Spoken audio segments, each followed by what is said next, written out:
I'm Matt. I'm Shane. And if you like what you hear, make sure you hit that thumbs up button real hard, and make sure you subscribe to Comic Movie Marks. And also click that little bell for all of the notifications. Whee! Always remember, If Trailer Trash can do it, anyone can do it.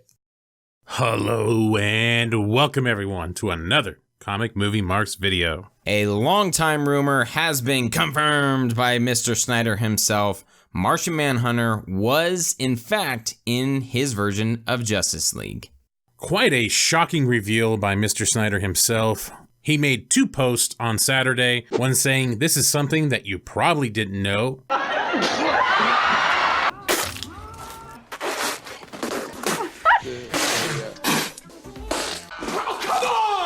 And then another one with just a full frontal face shot of the storyboard of Martian Manhunter saying, "I was able to shoot all except for the Henry Lennix side. It was my intention to do that in LA."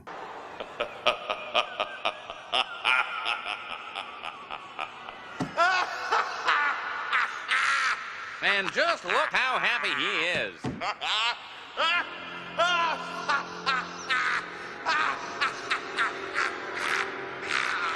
Mind blown. This is something that has been rumored for a while, kind of around the time of Justice League. There's some articles that came out of like, oh, Martian Manhunter is going to be in Justice League, and obviously we never got that. So now that it's finally confirmed, again, Henry Lennix playing Martian Manhunter, that was something I want to say since back to Man of Steel that people were saying like, hey, he would be a perfect Martian Manhunter. John Jones, yeah. Okay, here it is. It's kind of funny because with the Snyder Cut, it's like every superhero was rumored to be in it at one point. Same thing with BVS. I remember Green Lantern was supposed to be in it. We were supposed to have a Kelly kind of Robin, several different things. And of course, there was like the original script that we did see storyboard art with a Metallo all over the place. So it's kind of funny to all of a sudden, like the one that I didn't hear that much compared to all the other ones, Martian Manhunter confirmed to be Martha. He didn't do a very good job when KGB abducted him. He was scared of that flamethrower for sure. DC Olympus on Instagram did a good job at kind of posting a bunch of articles that came out right around the time, a little bit before Justice League, kind of around August, September-ish,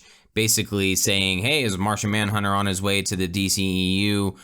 These were from CBR, Comic Book Now. Here it is. And as Matt said, there was a ton of people who have been rumored over time. And again, Henry Lennix at one point, people thought like, oh man, he would be perfect. That just really makes you shake your head that what we are missing out on with the Snyder Cut. What I love about this particular script and these people involved, Zack Snyder, the director, Christopher Nolan, the producer, Deb Snyder, and of course the other team, is that they treat these stories, these mythologies, seriously. It's not just fun and games and tongue-in-cheek. They mean to apply a serious treatment of superhero subject. Sitting, literally, I was watching SportsCenter or something, and I saw that they were going to be doing another Superman reboot, and that Zack Snyder was involved. And I thought to myself, I would love to be in that. That would be just great. It'd be a dream come true, like a childhood dream. And so literally about a week later, I got a call from my agent, and it said, guess what? They want you to be in the new Superman. They don't know what part they want you to play, but they know they want you in it. They want you to help them find the actor who's going to play Superman. Will you come and help us do the screen test for a couple of the top choices? And of course, I pinched myself and I said, absolutely.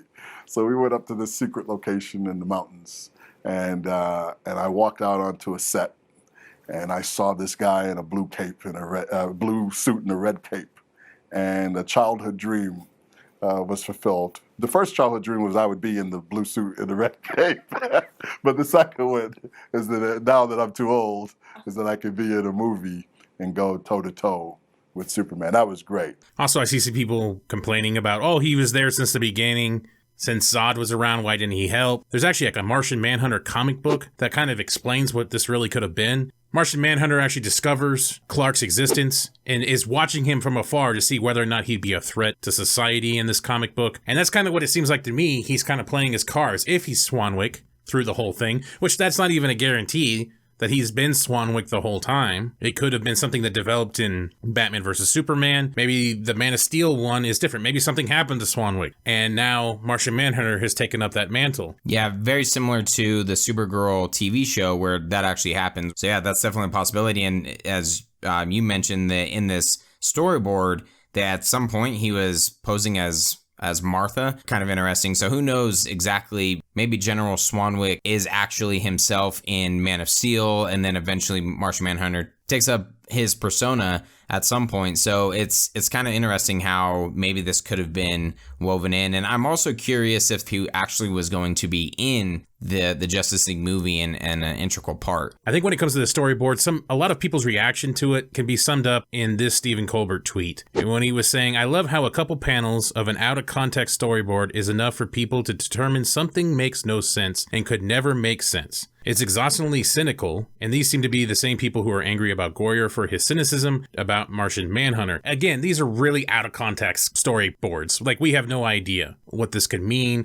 what the potential was for Martian Manhunter throughout the rest of the movie. The one thing, though, I do find fascinating is that as much as this Justice League, this Snyder Cut was a compromise, it's fascinating to me how much Snyder still set up for a Justice League 2. If he's going to have Martian Manhunter, which probably would have been very prominent in a Justice League 2, and then as we know, after Wonder Woman cuts off Steppenwolf's head, the head rolls to Darkseid's feet in a boom tube, and there's Darkseid sitting there. So again, he's setting up Darkseid, he's setting up Martian Manhunter. Insane. For a compromised film, depending on its release, it's crazy how much he was still setting up, how much they still were going to gun for a Justice League 2. Absolutely. This is just adds to my frustration with Warner Brothers and kind of really the direction that they're going right now with films. You know, we have Birds of Prey, Suicide Squad 2, with those, and at one point, and I'm not including Joker in this, by the way, but at one point, it looks like we were starting to get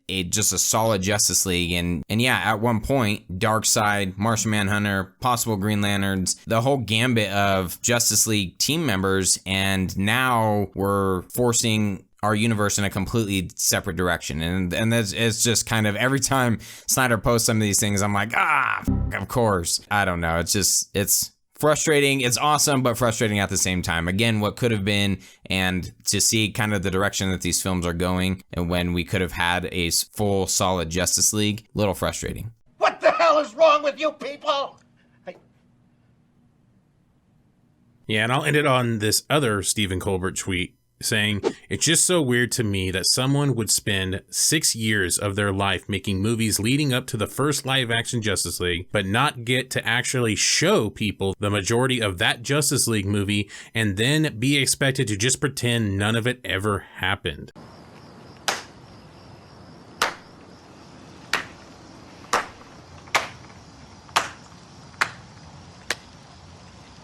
Obviously directed towards a lot of the people that say Snyder needs to move on, the people that want the Snyder Cut need to move on. I think that's very well articulated and very well put. This guy put a lot of energy, a lot of effort into what would have been like a 5-movie arc, made all these plans and ideas that WB accepted and approved. And after all that, it just becomes very disappointing. And to expect him just to be like, you know what, screw that. I had Martian Manhunter in the movie. I had Darkseid in the movie. I had all these other elements into this movie. I'm just going to ignore that. That's just a sentiment coming from people that just don't understand creativity. And it's an unfortunate thing. In case I don't see you. Good afternoon, good evening, and good night. But because this is a character, 75 years of stories have gone on with Superman, you're literally talking about a guy who has been through every single thing you can imagine, and every incarnation you can imagine. Horses, monkeys, dogs, they've thrown the kitchen sink at this guy, that it's fun to be able to distill him down to that, like, what I would consider is just kind of like the best bits of him.